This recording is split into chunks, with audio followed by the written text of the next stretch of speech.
Quando a gente fala de competição e colaboração em termos social, tudo vai depender da forma que nós imaginamos o mundo.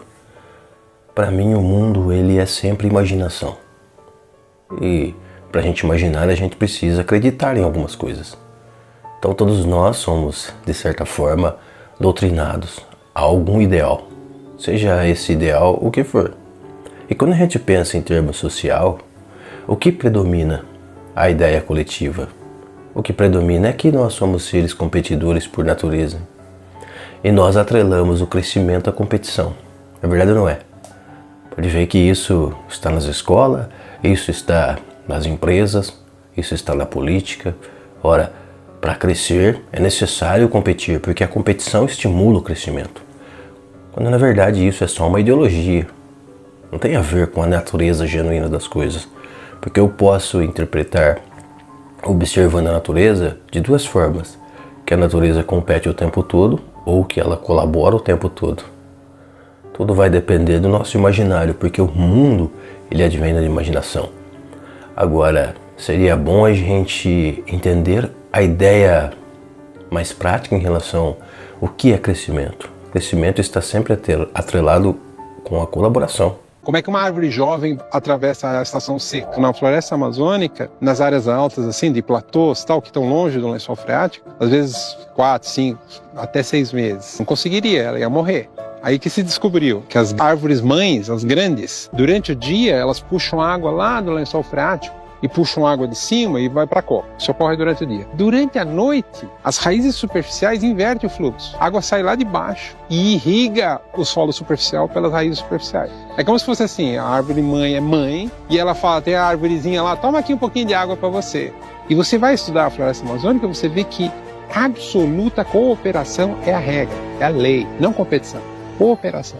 Todas as árvores estão cooperando. A árvore está crescendo aqui, ela é oportunista, ela tem um espaço, tem luz aqui, ela cresce para cá. Aí eu tenho uma outra árvore, uma outra copa ali. Quando ela chega a uns 20 centímetros da outra copa, ela para de crescer. Aí você vai ver as raízes, elas estão todas entremeadas assim. Você fala, estão competindo. Não, elas estão trocando, é um mercado.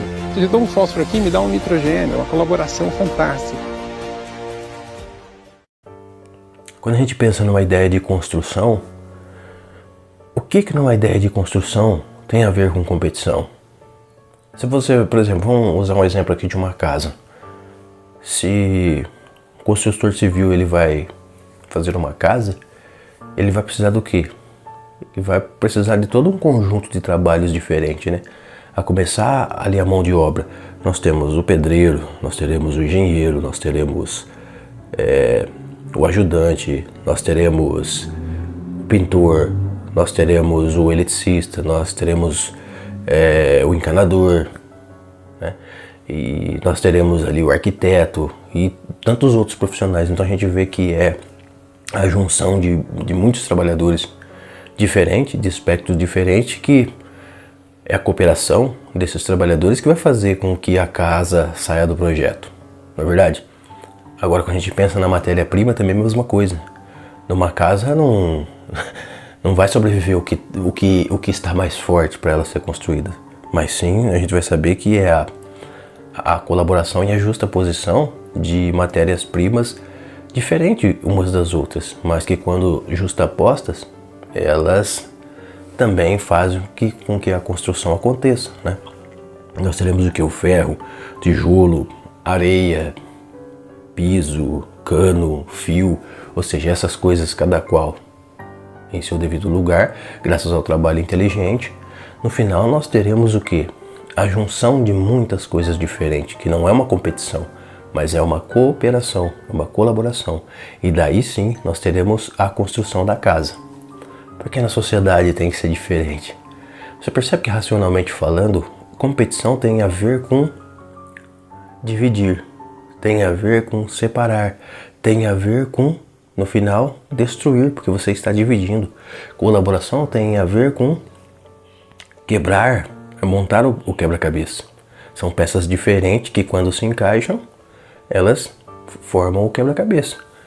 Então quando a gente pensa em, por exemplo, competição, é como você imaginar um quebra-cabeça de milhões de peças, só que todos perdidos. um passando por cima do outro. E com a ideia que é desta forma que nós vamos construir. Porque, de fato, nós seres humanos, nós somos diferentes uns dos outros em termos psicológicos, em termos de ideias, em termos de ideais. Mas nós somos iguais porque, fisicamente falando, nós possuímos as mesmas necessidades biológicas e fisiológicas. Eu sonho em ter um carro, mas eu tenho fome, eu tenho sono, eu tenho vontade de ir ao banheiro, eu me sinto cansado, às vezes eu estou triste, às vezes eu estou deprimido, às vezes eu estou feliz. O outro não tem um sonho de ter um carro, ele tem o sonho de, sei lá, comprar o próximo avião, mas ele também tem fome, se sente cansado, tem sono, vai ao banheiro. Então você entendeu aqui que temos ideais diferentes, mas as necessidades elas são as mesmas para todos. Isso denuncia o quê? Que nós todos somos iguais em termos de necessidades.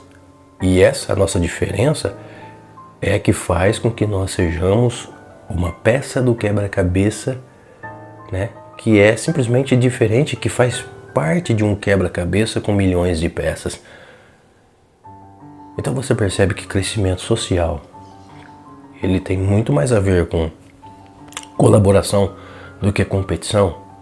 E quando você analisa de maneira racional, você vai perceber que onde não existe colaboração, a tendência é só descer ladeira abaixo, em todos os sentidos, seja no sentido industrial, seja no sentido social, seja no sentido político. Enfim, porque uma coisa está para a outra. Essas coisas não estão separadas, elas estão entrelaçadas. Funcionam como um mecanismo de rede. Se dá mal num, automaticamente vai dar mal em todos. Se dá bom num, automaticamente todos vão ser beneficiados. Então essa ideia de achar que a sociedade é na lei do mais forte é uma ideia destoada da realidade. É uma ideia inconsciente e, infelizmente, dado a nós termos alcançado uma condição mais expansiva de consciência, eu posso dizer que é uma ideia irracional, né? Tem muita gente, quando a gente vai falar isso, mas os animais são desta forma. O ser humano, ele ainda consegue se comparar ao nível de um animal de consciência. Só que ele só pega a parte que lhe convém, porque os animais realmente, em certas circunstâncias, eles estão competindo uns com os outros, mas não é também o tempo todo. Pode ver que um leão, ele não fica o tempo todo saindo à caça. Ele sai à caça quando as leoas saem à caça, quando eles percebem que precisa de comida. Quando estão ali todo o bando de leões e leoas satisfeitos, eles passam a maior parte do tempo deles brincando e dormindo. Entendeu? Então nem mesmo os animais são competição o tempo todo. Mas ainda assim, quando eu rebaixo a ideia humana a um nível animal, eu preciso também ver o outro lado, né? Porque os animais, tudo bem, eles podem estar competindo uns com os outros, eles são territoriais, só que é o seguinte, os animais, eles não usam roupa, eles não vão ao banheiro, eles não possuem tecnologia alguma, e em muitos dos casos eles transam em família, entre mãe, pai e irmão. Será que nós podemos nos igualar ao nível dos animais? Ou nós já superamos essa ideia? Então, se nós superamos essa ideia e temos a plena capacidade de perceber que se eu colaborar com os demais, eu tenho mais a crescer e mais a ganhar do que competir, se eu tenho essa capacidade, isso diz que eu já superei os animais, né? Agora, eu não faço simplesmente porque ou estou completamente inconsciente, cego em relação à realidade, ou simplesmente eu não quero fazer, porque capacidade nós temos.